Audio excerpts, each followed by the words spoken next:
So there have been people calling this Wolverine game bad since the very first trailer dropped. Then there were also people calling out those who were saying the Wolverine game was bad, saying, wait, the game hasn't even come out yet, how can you call it bad? And now the game is very close to finally coming out, and guess what? It is bad! Okay, but I have never seen a community defend a game this hard just by looking at the damn trailer. The diehard PlayStation fanboys might be even scarier than Nintendo fanboys, because Wolverine is actually looking like you slammed all the famous AAA game mechanics into one big bowl and made this game. The game looks like a hyper-visual, ultra-definition cinematic trailer rather than an actual playable game, with the least amount of creativity, thought, or risk put into it. I mean, if you're playing an Insomniac game, you're playing the definition of playing it safe. Just like this guy who was saying, just tweet anything, literally anything negative and look at the results. Just lie, it doesn't matter. Pretend you hate something and boom, thousands of likes and retweets. Some of you guys need to play a real bad game. You've all been spoiled on what you think a bad game is. The only thing spoiled here is your brain if you think this is really acceptable in 2026. Like, these people will really accept anything. Like in this chasing clip, they had to add this red trail to the running, thinking the players are probably very dumb. Why not add a trail to the guy? Like, this is just genuinely bad. It's like they really believe gamers are too stupid and might get lost. The gameplay you get for $69.99 isn't really interesting at all. I mean, it feels like any other AAA game. The only difference is you have to pay additional money to play this one. The most underwhelming thing about this Wolverine game is that this doesn't really seem like a major jump from the majority of PS4 titles of last gen. Same old moves, same old mechanics. All there is just visual quality slop that PlayStation fanboys are bragging about. Oh, look at that water physics, it's literally the best game! Well, what about gameplay? Oh, freak you, hater! Yeah, and that's not all. People are so mad that they're saying things like, well, we need to permanently ban millennials from writing games. This single post has more likes than the original Insomniac Wolverine trailer. The thing is, I can't really act surprised here because this is exactly what I was expecting from Insomniac's games. The same old slop being fed to our mouths with a golden spoon. Well, holding the analog stick forward is like 90% of the gameplay for a lot of AAA games nowadays, especially this 30-year-old same sloppy boss fight. A big giant machine with two hands, but somehow it uses only one, and that is also its weakest point. Now be honest in the comments, how many of you have seen these same boss fights, copying and pasting the same old mechanics into these games, repacking the old stuff again and again? I think there have been hundreds of games with the exact same boss fights like this. And you know the funny thing? This actually reminds me of this abomination of a boss fight from Call of Duty. You know it is so bad when you have to compare it to this slop. I mean, some of these boss fights are just direct rip-offs of other boss fights. I think it is basically over for the AAA gaming industry, or at least the Western AAA industry. Because of this, we're seeing a massive rise in Asian games and games from other countries trying to crawl up into the market and get their chance. And they actually are getting those chances. We got games like Black Myth Wukong, Stellar Blade, and very recently, Palworld. These are games that, by default, probably would have never succeeded before. The loud minority hated them, called them woke, and tried to convince us that they weren't good for us. But despite all the criticism, they sold millions of copies worldwide. Meanwhile, the AAA industry keeps feeding us slop after slop. Just recently, there was Beast of Reincarnation by Game Freak. They literally have an infinite money glitch, yet the game is repetitive, boring, and barely acceptable for a $60 game. And then, can we just talk about those full-on stealth elements in the new Wolverine game? It wouldn't be a Sony game without stealth elements. Like, if you really want to play a stealth game, you might as well play the Assassin's Creed series. We've seen those stealth missions, jumping from high ground and one-shotting enemies probably 1,000 times. The only difference is Wolverine uses his big claws to rip the enemies apart. Then you have Sabretooth, who looks like some random gym bro, and his voice doesn't even match his giant physique.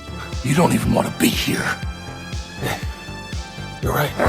And Sony is still getting all the hate in the world, and it's gotten so much worse for them, like their stupid decision to stop physical copies and make everything digital. So if I had to say one good thing about this game, I would say that the graphics do look good. But again, it doesn't matter when you're just holding your sticks forward and the cutscene has been playing for an hour straight. And when you ask Sony, well, what about gameplay? They'll be like, we don't do that here.